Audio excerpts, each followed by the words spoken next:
សម័យមើលម្សិលមិញជ្រូករបស់អ្នកនៅតែស៊ីចំណីធម្មតាប៉ុន្តែព្រឹកនេះវាចាប់ផ្ដើមមានគ្រុនក្តៅមិនស៊ីចំណីហើយមួយចំនួនដេកមិនក្រោកត្រឹមតែប៉ុន្មានថ្ងៃបន្ទាប់ជ្រូកជាច្រើនក្បាលអាចជាងាប់ហើយលុយដែលអ្នកខិតខំវិនិយោគជាច្រើនខែអាចបាត់បង់ក្នុងរយៈពេលដ៏ខ្លីនេះគឺជាគ្រោះថ្នាក់នៃជំងឺពេសជ្រូកអាហ្វ្រិកឬ RSF ដែលកំពុងធ្វើឲ្យអ្នកចិញ្ចឹមជ្រូកជាច្រើនខាតបង់យ៉ាងធ្ងន់ធ្ងរប៉ុន្តែមានវិធានការសំខាន់ៗដែលអាចជួយកាត់បន្ថយហានិភ័យបានប្រសិនបើអ្នកចាប់ផ្ដើមអនុវត្តឥឡូវនេះសួស្តីបងប្អូនអ្នកចិញ្ចឹមជ្រូកទាំងអស់គ្នាតើបងប្អូននឹងទេថាមានជំងឺមួយដែលអាចបំផ្លាញកសិដ្ឋានទាំងមូលបានក្នុងរយៈពេលដ៏ខ្លីជំងឺនោះគឺជំងឺពេសជ្រូកអាហ្វ្រិកឬអាចហៅម្យ៉ាងទៀតថា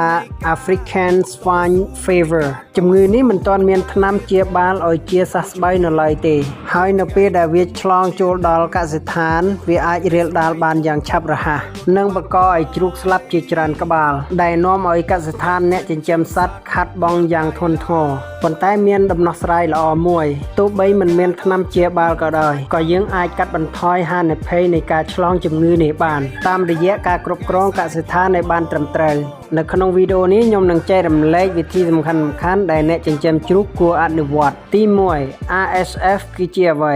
RSF គឺជាវីរុសដែលបង្កជំងឺលើជ្រូកស្រុកនិងជ្រូកព្រៃវាឆ្លងបានយ៉ាងលឿនហើយអាចបណ្ដាលឲ្យជ្រូកស្លាប់ក្នុងអត្រាខ្ពស់ជំងឺនេះមិនឆ្លងមកមនុស្សនិងមិនប៉ះពាល់ដល់សុវត្ថិភាពនិងសុខភាពរបស់មនុស្សទេប៉ុន្តែវាផ្ដល់ផលប៉ះពាល់យ៉ាងខ្លាំងដល់វិស័យចិញ្ចឹមជ្រូកដូច្នេះការការពារគឺមានសារៈសំខាន់ជាងការព្យាបាលទី2 Biosecurity វិធីការពារដែលមានប្រសិទ្ធភាពបំផុតគឺការអនុវត្តវិធានការសុវត្ថិភាព Biosecurity កុំអនុញ្ញាតឲ្យមនុស្សដែលមិនចាំបាច់ចូលទៅក្នុងកសិដ្ឋានប្រសិនបើមានភ្ញៀវឬអ្នកទិញជ្រូកគួររៀបចំកន្លែងជួបនៅខាងក្រៅទ្រុងអ្នកដែលទើបតែទៅពីកសិដ្ឋានជ្រូកផ្សេងមិនគួរចូលទ្រុងភ្លាមៗទេត្រូវមានស្បែកជើងនិងសម្លៀកបំពាក់សម្រាប់ប្រើតែក្នុងកសិដ្ឋានប៉ុណ្ណោះនៅច្រកចូលគួរមានអាងលាងជើងឬថ្នាំសម្លាប់មេរោគសម្រាប់សម្លាប់មេរោគមុនចូល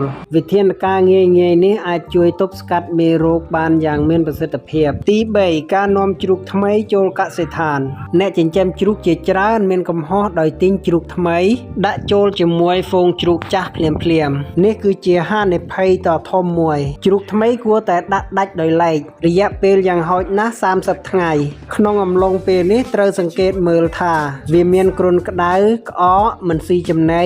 ឬរោគសញ្ញាផ្សេងៗដែរឬទេបើមានភាពមិនប្រក្រតីសូមកុំនាំវាចូលទៅក្នុងហ្វូងជ្រូកទី4អនាម័យកសិដ្ឋានការសម្អាតទ្រុងជាប្រចាំគឺជាចំណុចដែលមិនអាចមើលរំលងបានត្រូវសម្អាតលាមកសំណល់ចំណីនិងលាងសម្អាតឧបករណ៍ដាក់ចំណីធុងទឹកផងដែរបន្ទាប់មកត្រូវបាញ់ថ្នាំសម្លាប់មេរោគជាប្រចាំសប្តាហ៍ថ្ងៃនេះក៏មានផលិតផលមួយចំនួនដែលអាចប្រើក្នុងទ្រុងខណៈពេលជ្រូកនៅក្នុងទ្រុងដោយមិនប៉ះពាល់ដល់ជ្រូកការរក្សាអនាម័យនឹងជួយកាត់បន្ថយមេរោគទី5ការផ្ដល់ចំណីសូមកុំផ្ដល់សំណល់អាហារដែលមានសាច់ជ្រូកឬផលិតផលពីសាច់ជ្រូកដល់ជ្រូករបស់អ្នកជាពិសេសប្រសិនបើមិនបានចម្អិនឲ្យបានឆ្អិនល្អ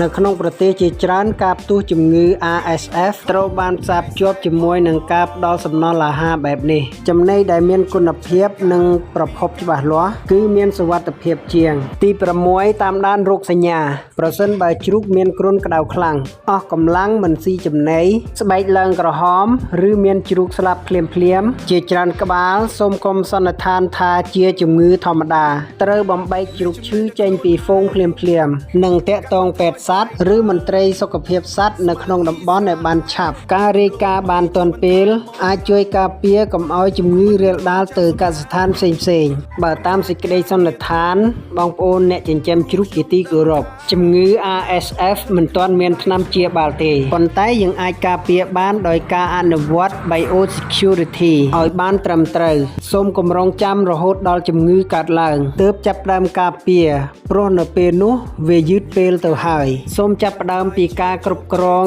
ការចេញចូលកសិដ្ឋានការដាក់ជ្រូកថ្មីដាច់ដោយឡែកការសម្អាតនិងសម្លាប់មេរោគជាប្រចាំការផ្ដល់ចំណីប្រកបដោយសុវត្ថិភាពនិងការតាមដានសុខភាពជ្រូករាល់ថ្ងៃ ប្រសិនបើបងប្អូនគិតថាវីដេអូនេះមានប្រយោជន៍សូមជួយចុច Subscribe ម្នាក់មួយផងសូមអរគុណជួបគ្នានៅវីដេអូបន្តបន្ទាប់ទៀត